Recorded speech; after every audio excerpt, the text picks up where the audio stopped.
Okay, I'm here at my college professors from like 15 years ago at Drexel University, and I'm buying a canoe from him.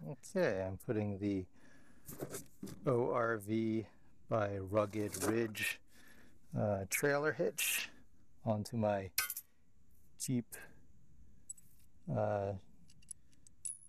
Wrangler Sahara Unlimited, and so let's climb under here. There should be some factory holes already in there, and there are. So how does it look? So far, so good. I'm putting the trailer hitch on. There is, in fact, enough room to get the bolts in. That's always good news.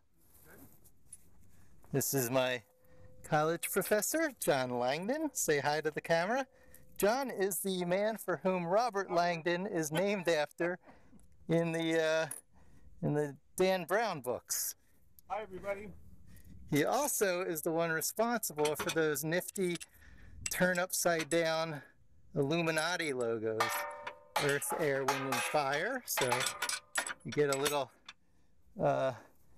celebrity guest appearance during this unboxing and installation video. And once I had those holes aligned, the rest of it went really, really well. Hopefully this can be a quick video. I am down to the last and most difficult of the nuts. And it's hard enough just to get the washers up in there, much less the nut. There's not enough room for a hand to operate. So what you have to do is just sort of feel in there, get the head of the bolt coming through, or not the head of the bolt, but the threads of the bolt. You feel them coming through. Get the washer up in there, just slipping over the threads of the bolt. You can't push it in too far there, or else the nut won't have room. And I found that the solution for getting up in there is lock pliers. There's just not enough room for fingers to operate, so you get a really good feel for your target location.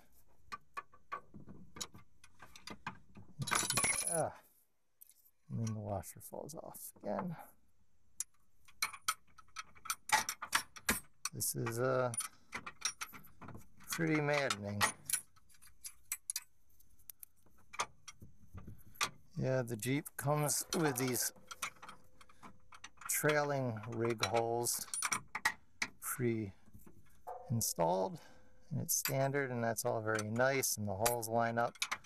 But the system of getting these bolts through is just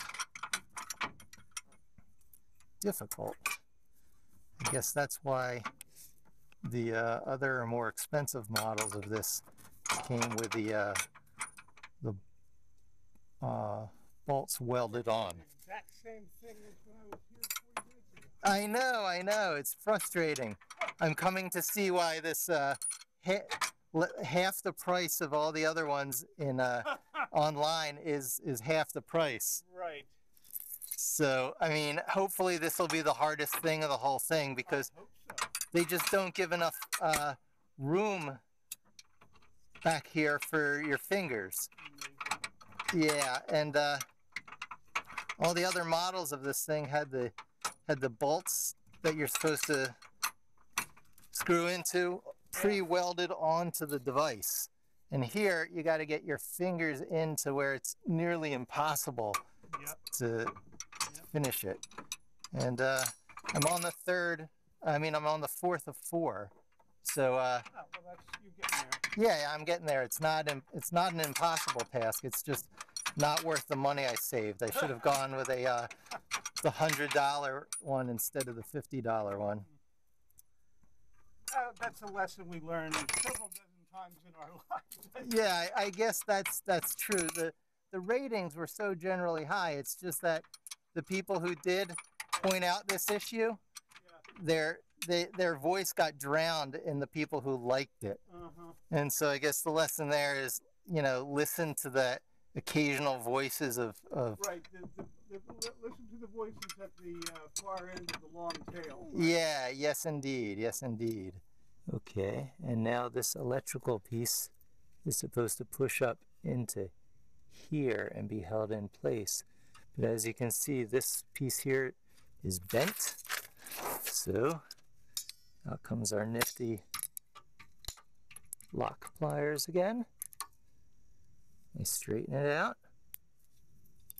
And now that should be sort of a place for this to snap into and be held firmly in place. And so it is. All right, now this is going to go back to the electrics somewhere. But before I do that, I'll just get the satisfaction of putting the ball hitch into place. And yeah, there should be some sort of pin in here to hold it to the proper location. 5/8 included inside as expected. Do we leave the sticker on or off? Well, for expediency's sake, let's throw that in there. And it's a cotter pin. So it gets held into place like that.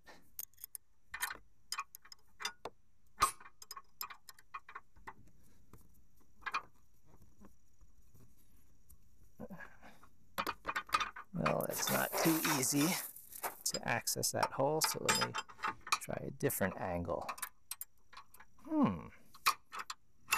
Voila! One trailer hitch.